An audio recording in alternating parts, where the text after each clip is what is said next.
everyone. Today we will study about the electric potential due to a point charge.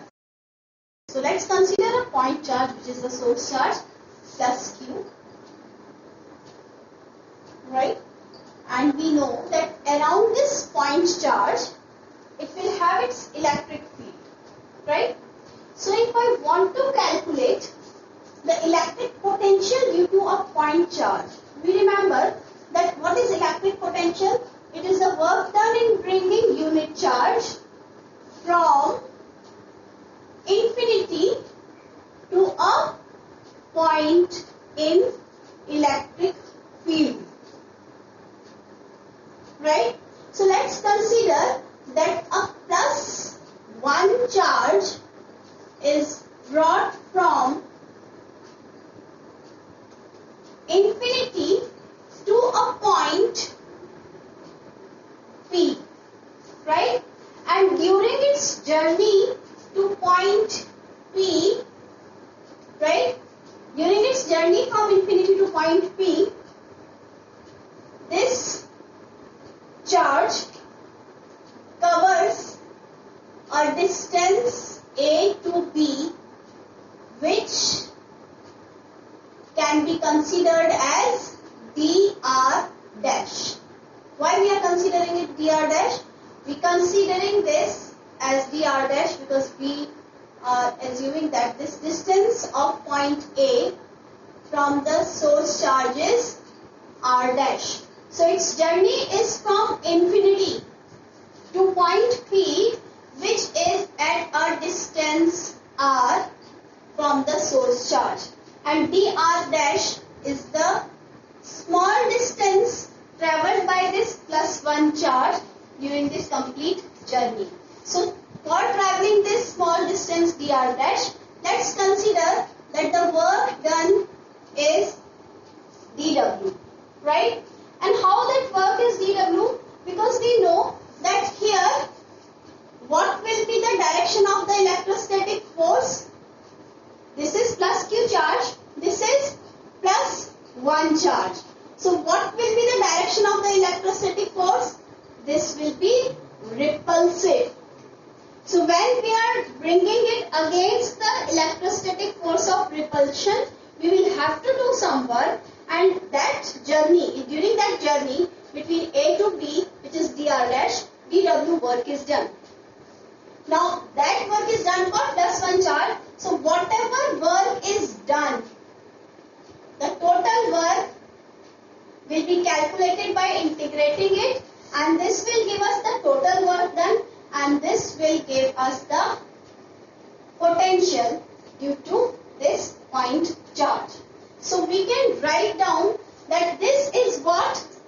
This is the work done by the external force. So you can write down that this is work done by external force, means force external dot, what is the displacement for this part? F dot dr dash. What will be our limit for the distance?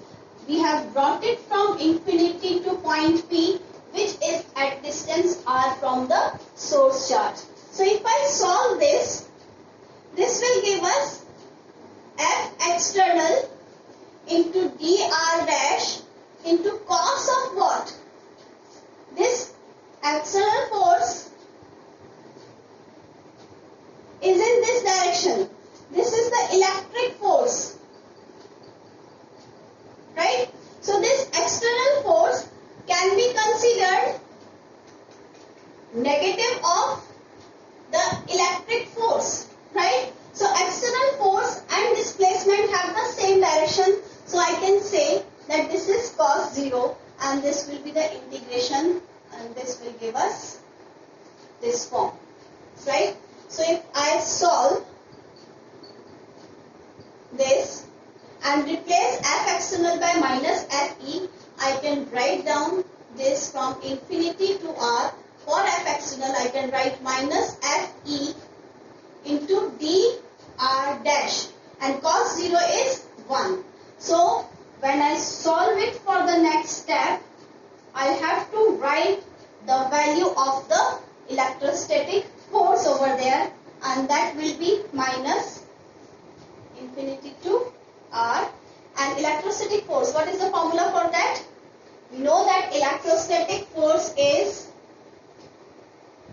K Q1 Q2 upon separation whole square, right? So if I look at this point A, at point A, when this plus 1 charge reaches this point A, right? So we can say that this first charge is, I can write this K, first charge is capital Q, second charge is 1 upon separation between this charge and plus 1 charge is R dash. So I can write down R dash square and this can be written as dr dash. So this gives us potential is equal to minus K can be taken out, Q can be taken out, and from here infinity to R. So this gives us 1 by R dash square dr dash. So if I integrate 1 by R dash square, I know that x square integration will give me x to the power minus 2 dx integration, and this means x to the power minus 2 plus 1 upon minus 2 plus 1, and this gives us minus 1 upon x, because this is x to the power minus 1 upon minus 1, right? Similarly, 1 by R dash square is integrated with respect to dr dash, so this will give us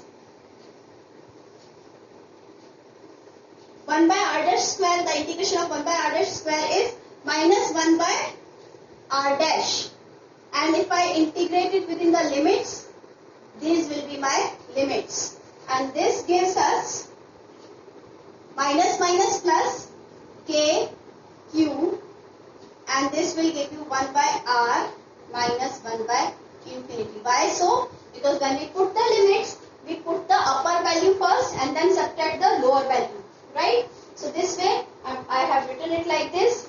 This can also be simplified here itself, and we can write here 1 by R dash and limits are infinity to R. So that's why next step I have replaced R dash by R first and then subtracted 1 by infinity. So this gives me K Q upon R, which is a formula for the potential due to a point charge, right? Now let's discuss potential energy, potential difference and potential energy difference. All these are scalar quantities, right? These do not have direction. These depend on initial and the final positions. Now this is the formula for the potential due to a point charge. Let's draw a graph between electric field and distance and electric potential and distance. So I am drawing this graph here. So if I am drawing this electric field or potential on the same axis and separation on the other axis, we know that potential is proportional to 1 by R. So it will be less steeper since V is proportional to 1 by R. But electric field is proportional to 1 by R square. What is the formula for electric field? KQ upon R square. So the more steeper the graph for the squared inverse dependence, right? So this is all about electric potential due to a point charge. Thanks for now.